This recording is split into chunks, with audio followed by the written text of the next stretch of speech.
with the process. So you want to be a film producer, right? Let's imagine that. So you are going to be the full producer. No director is bringing you anything. One day you find a book, the book has sold very well, and you go to the publishers and say, I want to option this book. You option a book means you're going to negotiate that book for a certain amount of time.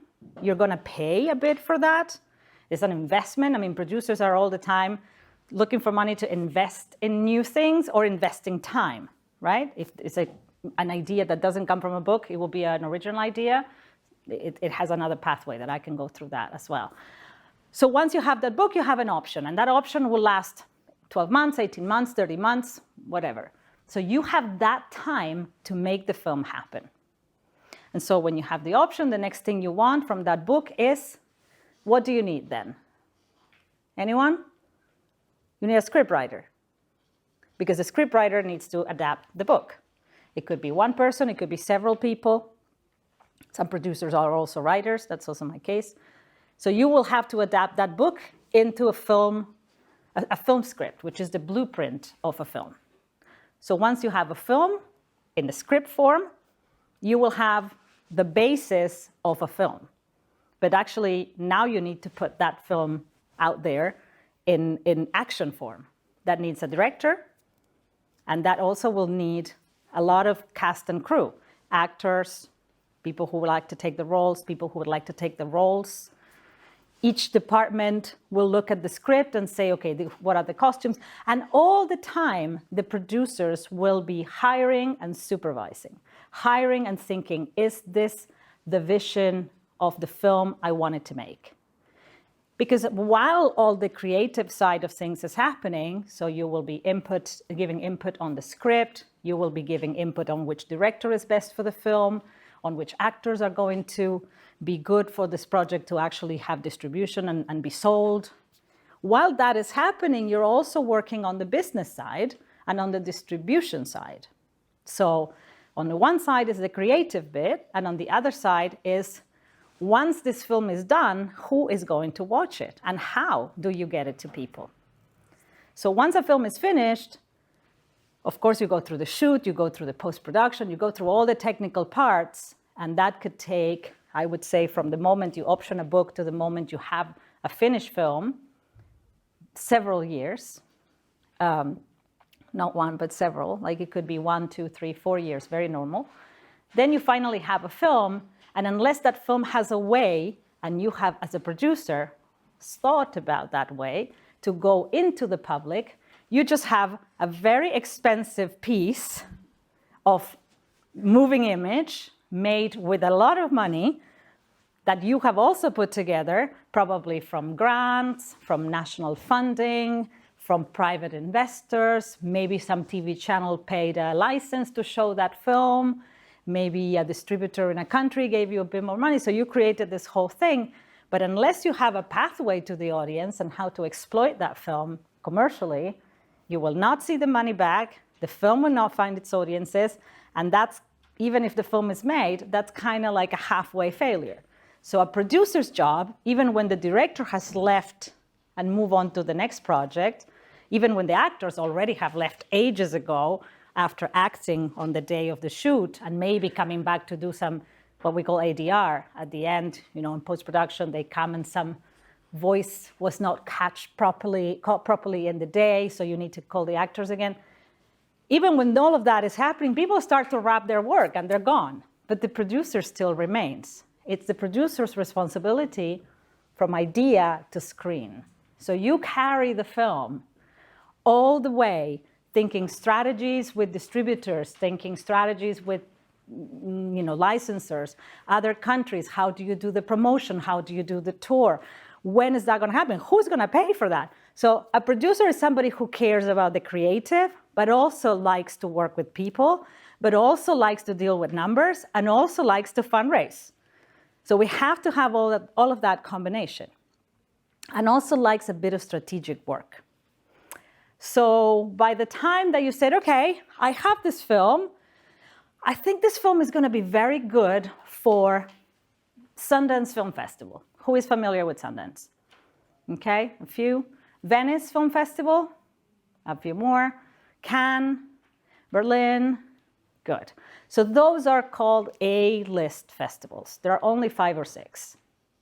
And the reason why those festivals are very good is not just because they are glamorous or they have the actors. It's actually because behind the scenes of all of that, those festivals have a market.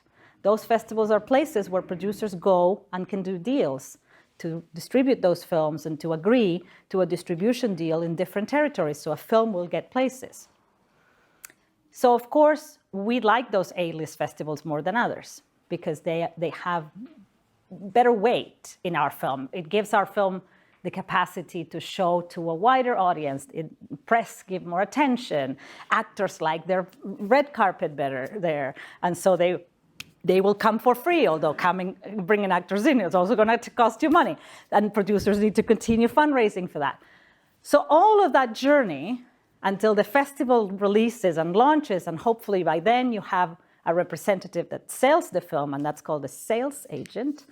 All of that journey has the producer as the main responsible person. So the sales company will sell, and sometimes they will say to you, we will sell this territory for this amount of money, but that amount of money is not coming in. So the sales agency cannot say, oh, I'll sell it anyway. They'll have to call the producer and say, should I accept this offer or not? So during markets or festivals, although it's like glitzy and lovely and it looks like, oh, we're just enjoying our time, producers are really busy working behind the scenes, trying to make sense of the business and how the whole piece of work that they made, which is a really expensive piece of work that goes by the millions, can actually recoup that money and make some sense. So if you had investors, that your investors get their money back. If you had actors, that their actors see that you're working hard for the film and that they are getting promotion. The moment that you finish that and the film is released to audiences in different territories, that's kind of when your work starts to wrap. And if you look at a business model that existed before the streamers took over, producers used to keep rights. And so our films will be seen again or sold again, and the licenses will reappear on DVDs and all of that. And so producers will get revenue, and they will have a library, and they will reinvest that, hopefully, in developing new films. With the streamers, there's a whole new model that has appeared. So this is kind of very fast, and in a nutshell, the journey of a few years that it takes from idea to screen to make a film. An independent film. And the reason why we call it an independent film is this is a film that starts in the mind of one or a few people who are producers, and they don't have already a studio that will resolve the distribution. That's why we call them independent. That's the reason. We are independent of studios. And studios are actually a whole unit that creates content for their own distribution outlets. So the production and the distribution in the studio system are all together. It's like McDonald's they create the food and they sell the food, right? They have a chain. You don't need to find the best spot to get one day this food and another day this other food because of the season. It's always the same kind of line that goes through. So the studios do branding, and they need that the brand keeps going. So they do Marvel films, so Spider-Man, Batman. So those things actually have a whole line where producers do a different job that doesn't imply so many creative decisions and so many strategic decisions, I would say. It implies more adapting to a larger organization that already has its ideas of what works and what doesn't, and producers, although it's good that they have their own ideas and creativity, will need to adjust a lot more to a bigger system. Does that make sense? Are there any questions? Yes. You mentioned that you sometimes, as a producer, you also might be part of writing the script or something. As a producer, sometimes you're also part of writing the script or something. Yes. Like a screenwriter. Yeah.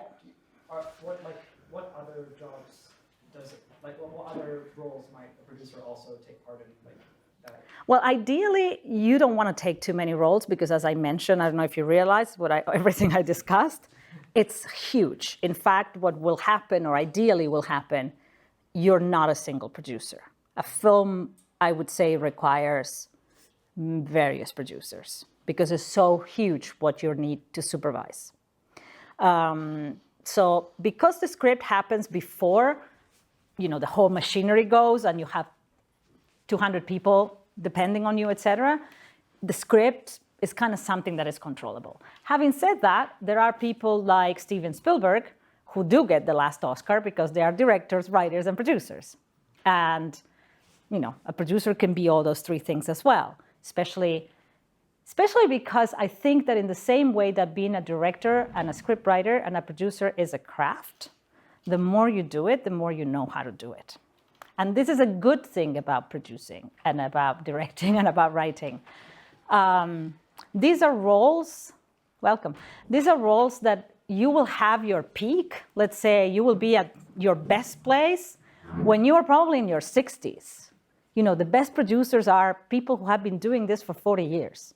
And they get it. They really get it. I've been doing it for 23 years or for 20 years, let's say, from the moment I moved from assisting and shadowing and to producing. And I think I'm halfway, even though you look at my CV, it's like, oh my gosh, it's done so much. But actually, a producer that has done a lot is someone who's been doing it for 40 years, and that's their prime. And that's kind of a good thing, because when you look at careers and you're thinking, ageism is a problem, and being producers is not.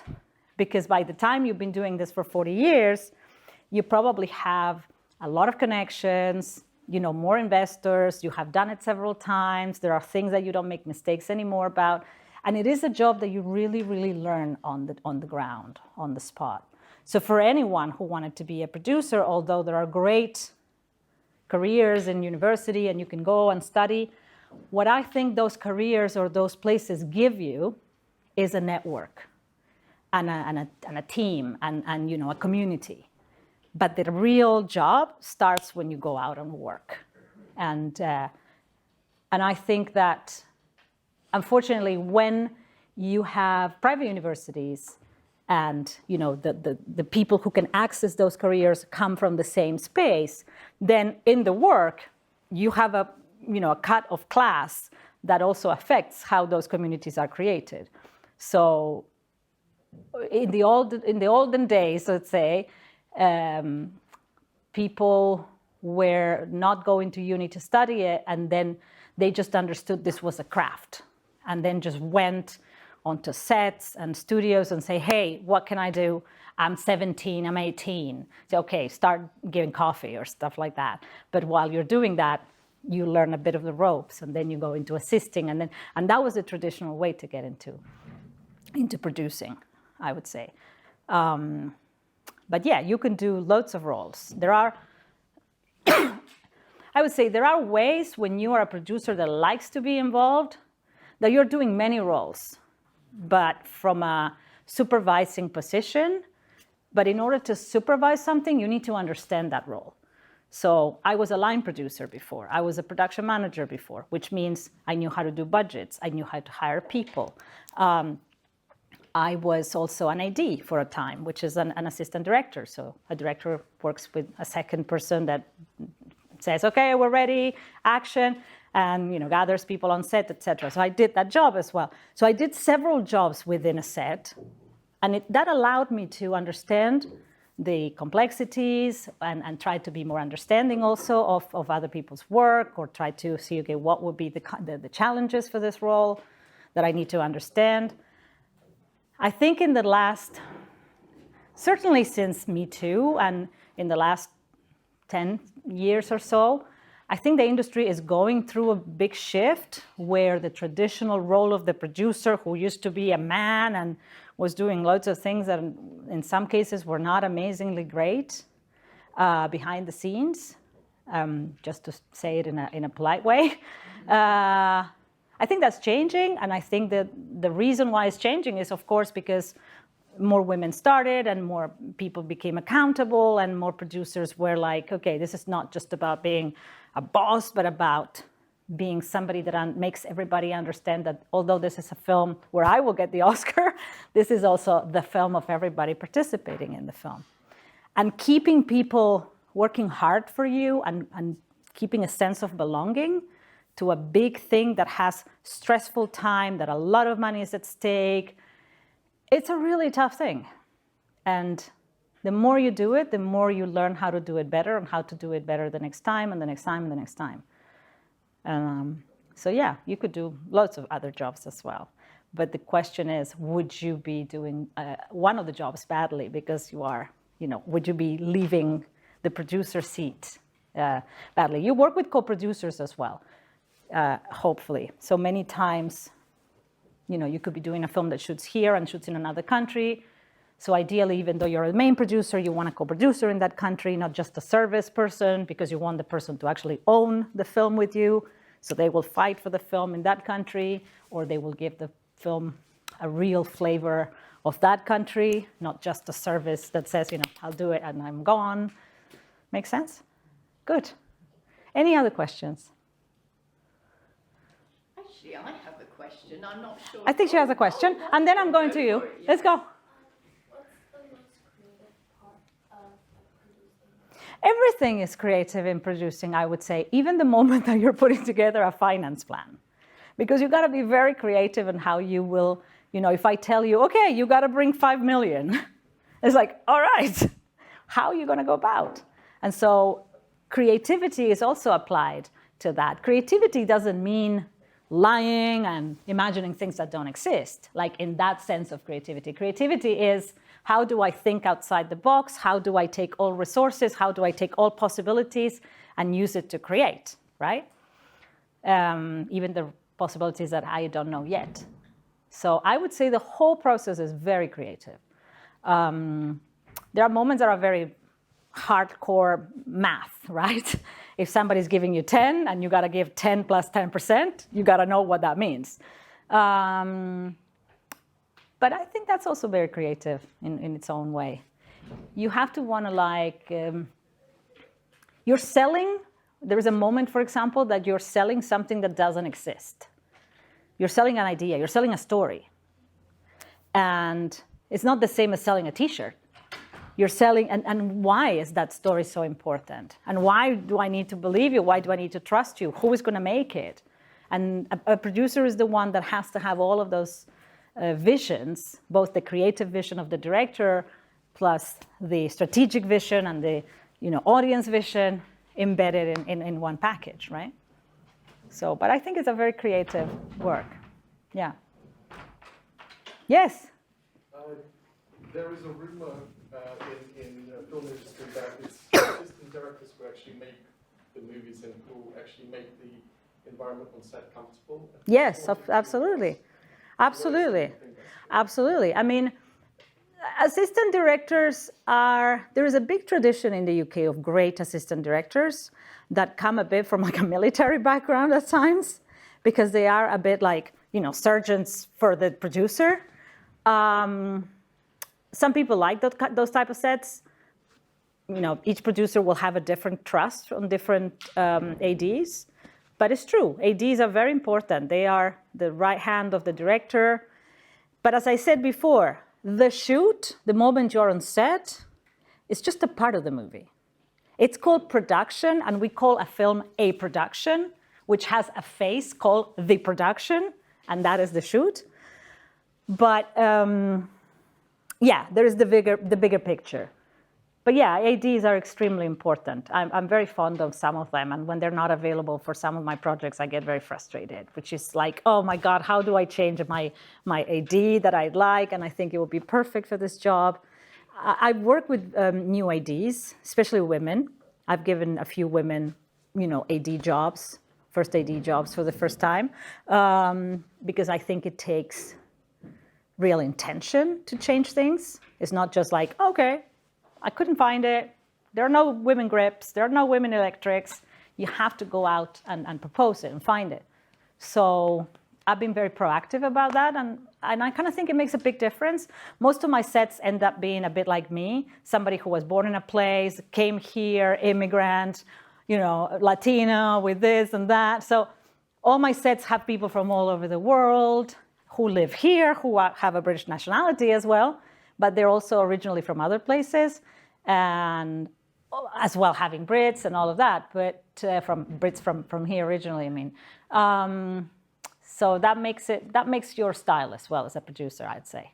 You had a question. I did. I was going to ask actually, and you mentioned it about women in the film industry. Of course, we know how it's changed. It's changed since the Me Too movement. And I wondered if you could explain more. Do you think there's more to be done? How we keep up that momentum? Yes. Well, how we keep up that momentum is not forgetting that there's a lot to be done. I do think there's changes, but not enough changes. I think that there is a lot more to do. I think there is when you try to remove things from privilege, the privileged feel oppressed. So they feel that the removal of their privileges is like, this is an oppression. How is this happening? You know, oh my God, this is terrible. Where are we going to go? We cannot talk anymore. That kind of thing. People saying we cannot do a joke anymore. And I think that is just seeing that from the side of those who were very privileged in that space. If you would see the space from those who were not very privileged, you will realize that the POV is very, very different. But not everybody likes to go and see it from the other person's perspective. There's a lot to be done. It's not just women now. Of course, it's minorities, it's people who are marginalized completely, stories that were taken away. You know, you have, I mean, a very easy example will be to say, you know, films about Latin American narcos. You know, it's like, really? Another film done by an American director who is white and non-Latino about narcos that are Latin American. You know, you see this because the film industry really shapes hearts and minds like no other industry in the world. You place representation on screen in a film and it's proven. And you will have a person entering a dark room and coming out with a complete different mindset. It's proven in science. There are studies done at a brain level that being in a dark space with your full attention into a story for an hour and a half will create new neural pathways in your brain. And you will, you know, make associations that hopefully you didn't have and that are not damaging communities. What has happened for a long time is that they were damaging communities and they still are doing. So that is the point of agency. That is the point of, you know, authenticity. Who is telling the stories? Who's at the table and who is not at the table when it comes to doing those choices. I think the Me Too is easier to see because women make half of the world, and in fact 51% of the world.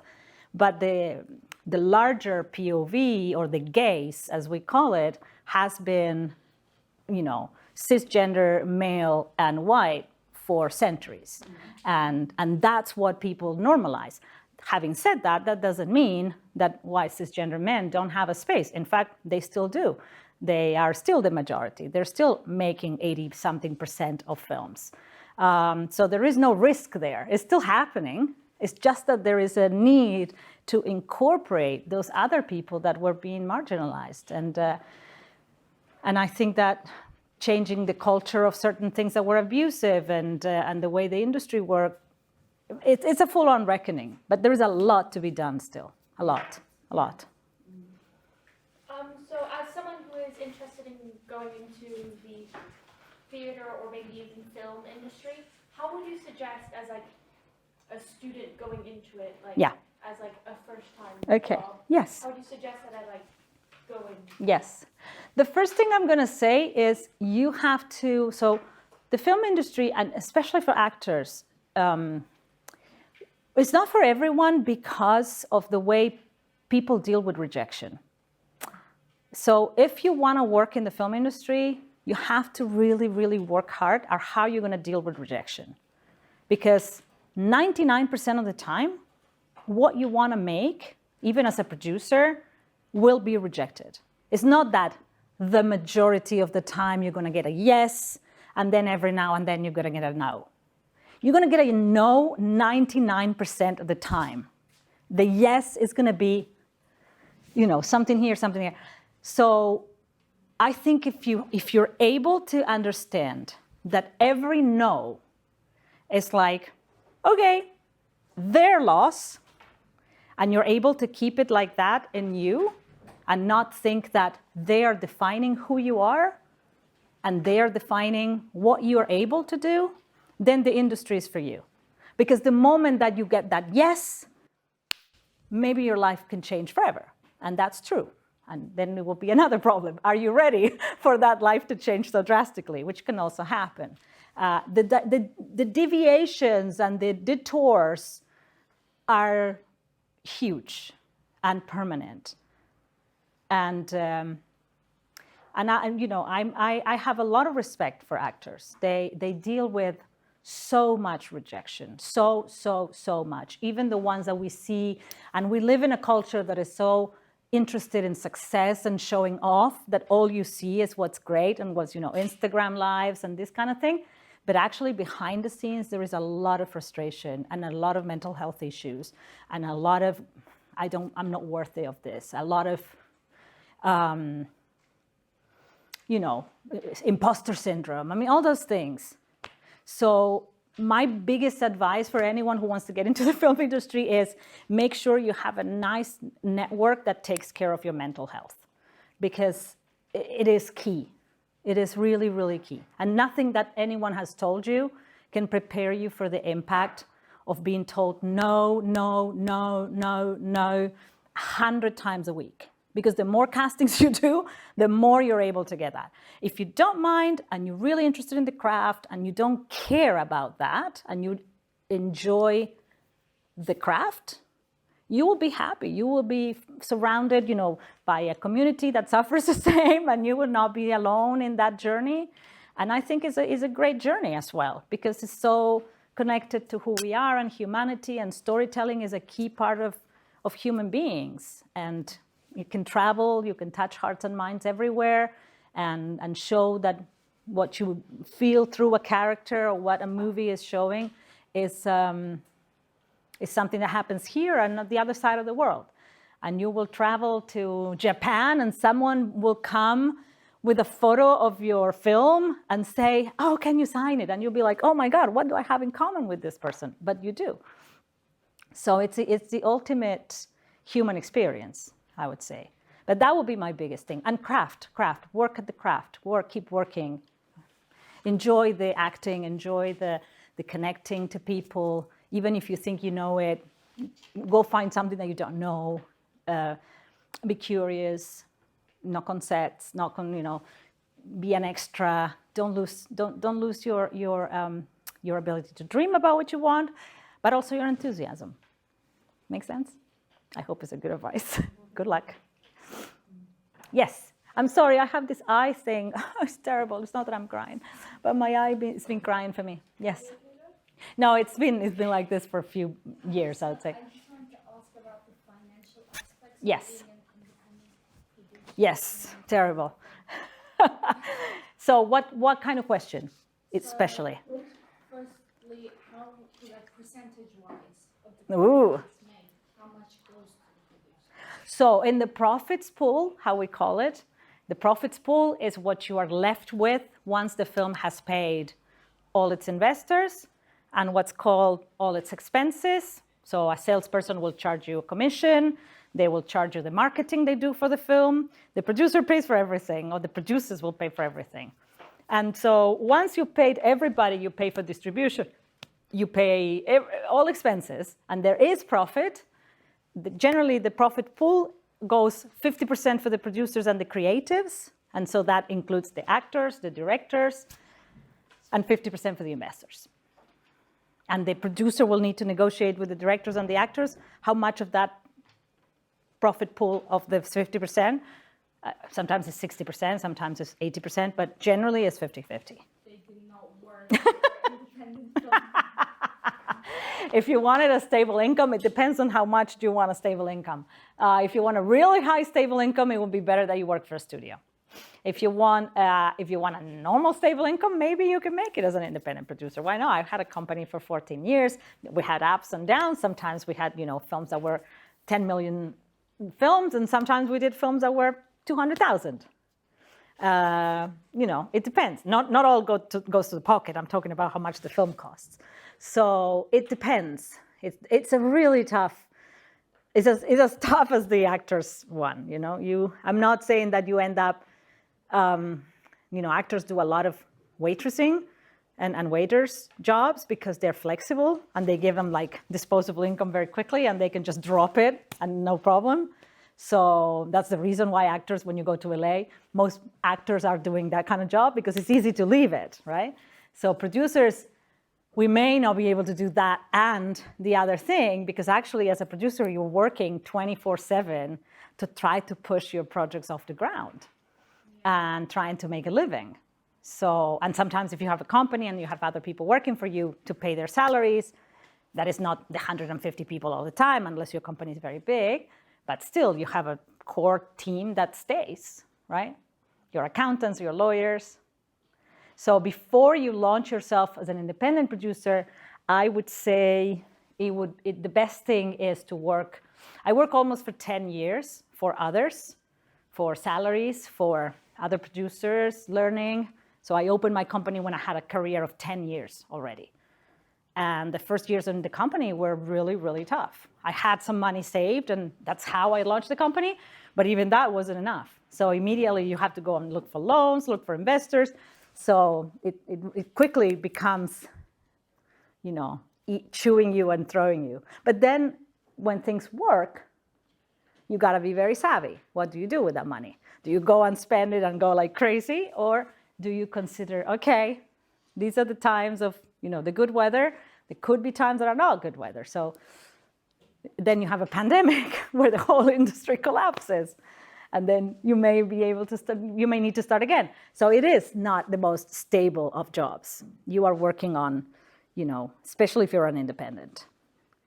But it might be something that you cannot avoid doing. That might be where your heart beats. And this is where, some people like to work in banking and do money, and that's what they like to do, and that really makes them their heartbeats.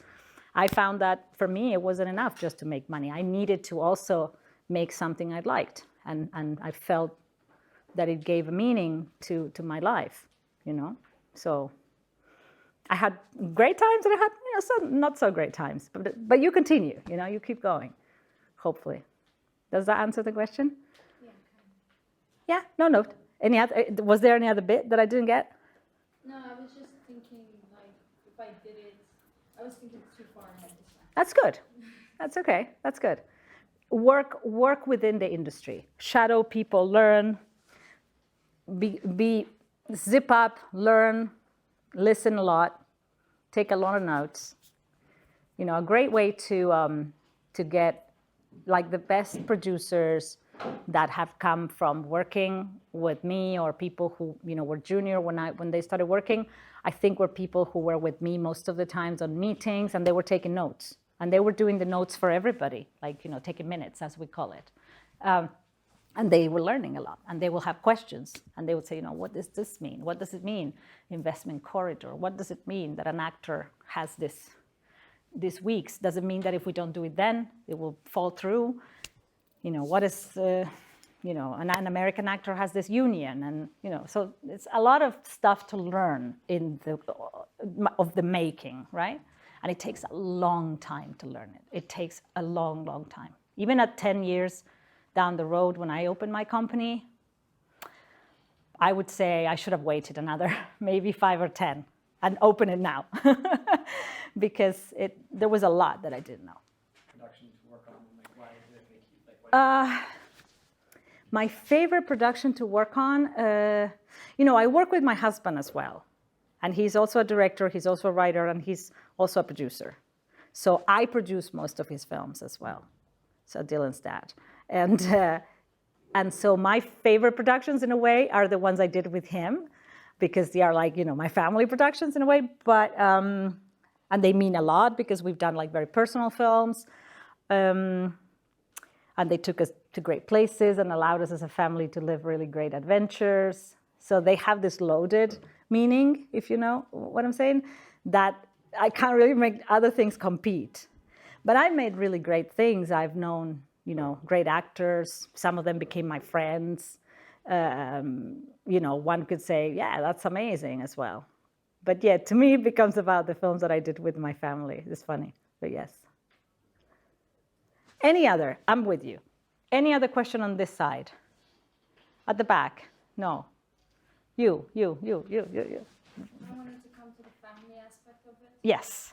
Because, I don't, if I'm living independently on my own. Yes. I know that I can make independent films. I don't really care about the money. But starting with a family aspect. Yes.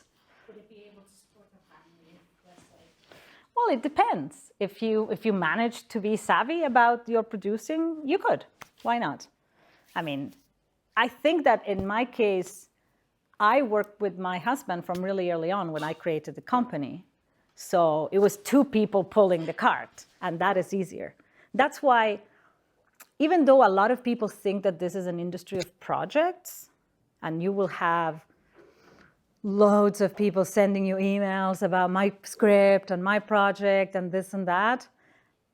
Unfortunately, I don't reply to those anymore. I used to, and I took time to say, sorry. And then my lawyer said, you shouldn't reply.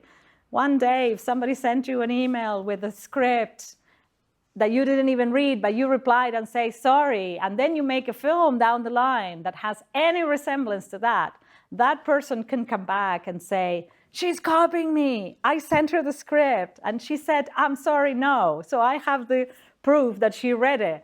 And I was like, oh my God, I never had any idea of this. So I stopped replying. But you get a lot of emails and people saying, this is my script, this is my idea, this. And you don't really work like that. This is an industry of people. It's not really an industry of projects. Like people, with the right people, you will do any project. It doesn't matter what it is. With the people that you don't know, it's just too much at stake. It's just too much. It's, hundreds of thousands and millions, and so it doesn't matter. Oh, this is a genius. This is so creative. And it's like, well, you don't know. You don't know how that person works. You don't know their ethics. You don't know, if those ideas are theirs. So you need time to build those relationships. That's why film festivals are like social events. And that's why some people even put alcohol in the mix, which is a whole other conversation, if you like. I'm not a big drinker, and I kind of dislike that part of the industry. Because it's like, in order to do socializing, you need a bit of a drink here and there. But actually, I think that creates a lot of mirages for people. And then they think they're like best friends with this person throughout the festival, and it happens that they're not. So I think you need to take a lot of time to create those relationships and to look for people who are compatible. If you don't like dealing with, reading a script 12 times, which is an average of what you will read the script and look at things, you better have a co-producer or a producing partner that does, because that work needs to happen. So one option. So you kind of take turns. So if you bring X amount and your other producer brings X amount, some companies decide, okay, we're going to do a bit of advertising. Some companies decide we're going to do a bit of branding stuff. These days, companies do, when they start, they do a lot of social media stuff. I mean, that's another business that I don't know anything about, but I do know some new film producers, especially the newer generations, are really trying to make a living with all of these other options so they can push their film. In any case, for an independent company to really be able to survive, you have an average of, at different stages, of around 10 projects.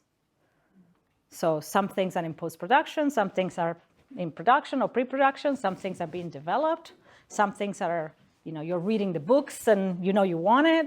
So 10 projects is, a slate, as we call it, and ideally a mix of documentaries, fiction, series. So 2 of these, 3 of that, 2 of that, to be able to, at some point, have some income coming from somewhere.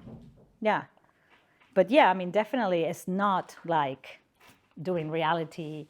It's not like being, the reality TV producers that, turn formats all the time. It's very, very different. It's very deep work, takes years. It's like handcraft. Who knows if film, as I am telling you, will survive the next 20 years? Because these days, you guys watch a lot of things in a tablet. When was the last time you went to the cinema? Last week? Anyone? Good. Last month? Okay, better.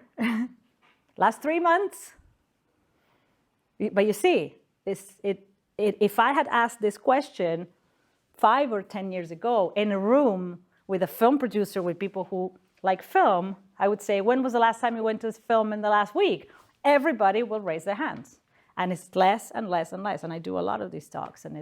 So I can see the whole thing is changing. I do think there is a difference between going to a dark room and sitting for an hour and a half without fragmenting your brain, because what the small screens create is a lot of fragmentation and a lot of course, science then says, ADHD, whatever, but I do think it's part of a fragmentation that we're living through.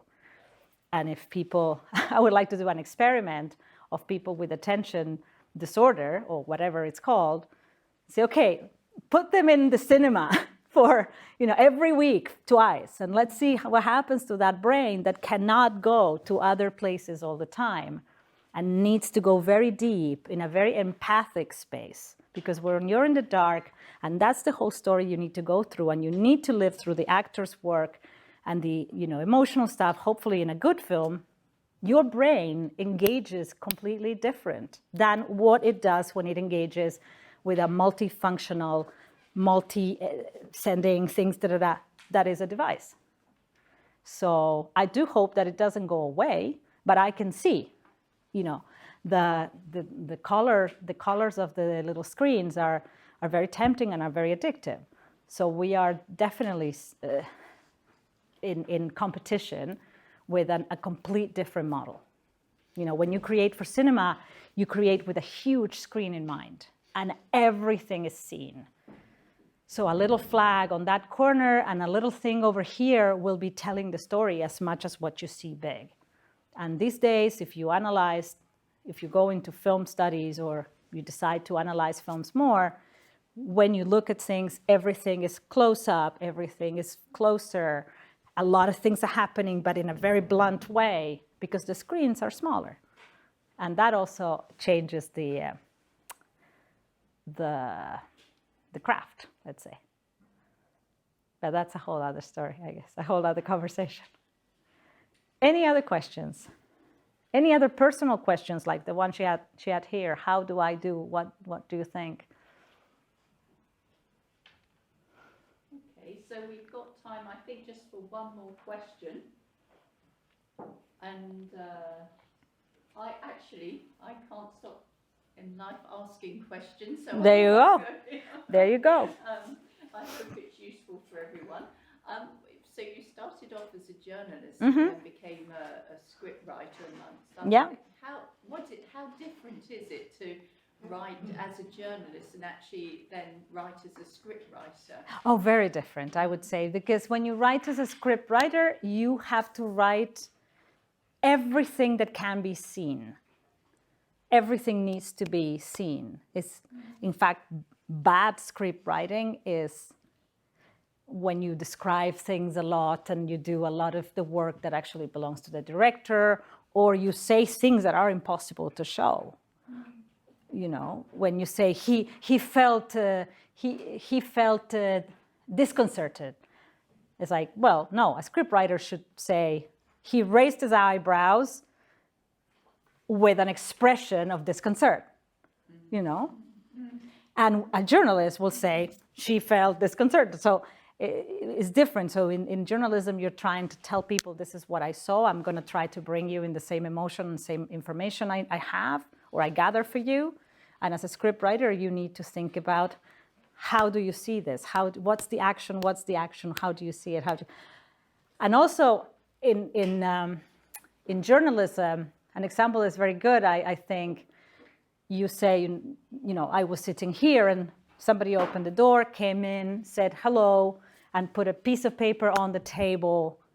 And then I looked at it and it said blah, blah, blah. So you will do all of that. But a scriptwriter shouldn't do all of that. The script writer should say, when he entered through the door, he put the thing on the table. And so you actually are seeing the action and you're seeing what really happened. And what matters is what the thing that was on the paper or the thing that he put on the table was. So you really go to the action all the time.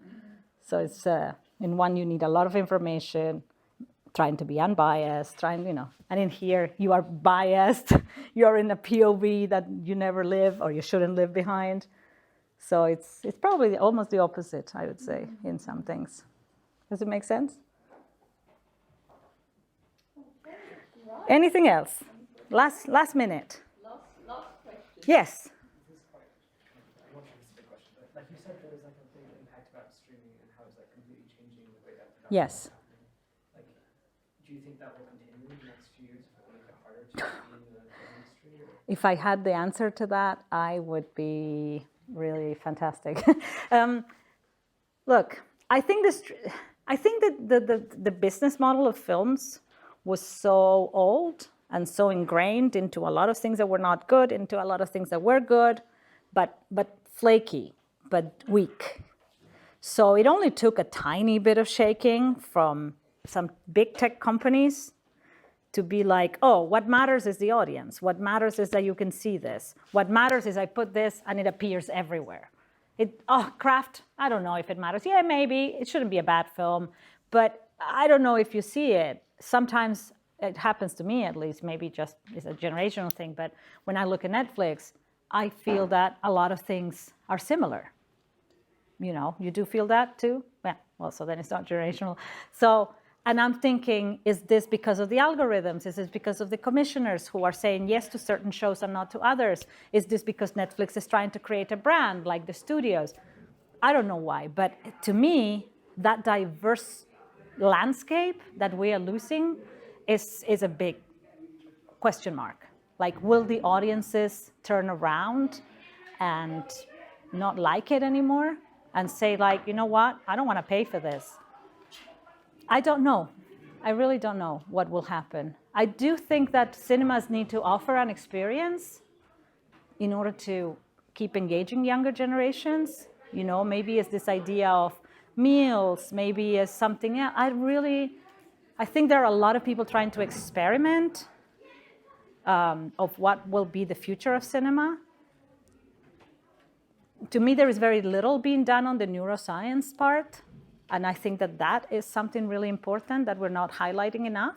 There are studies that show that cinema is good for your brain, like really good for depression, and I don't think that we're doing enough campaigns to tell that to younger generations, for example.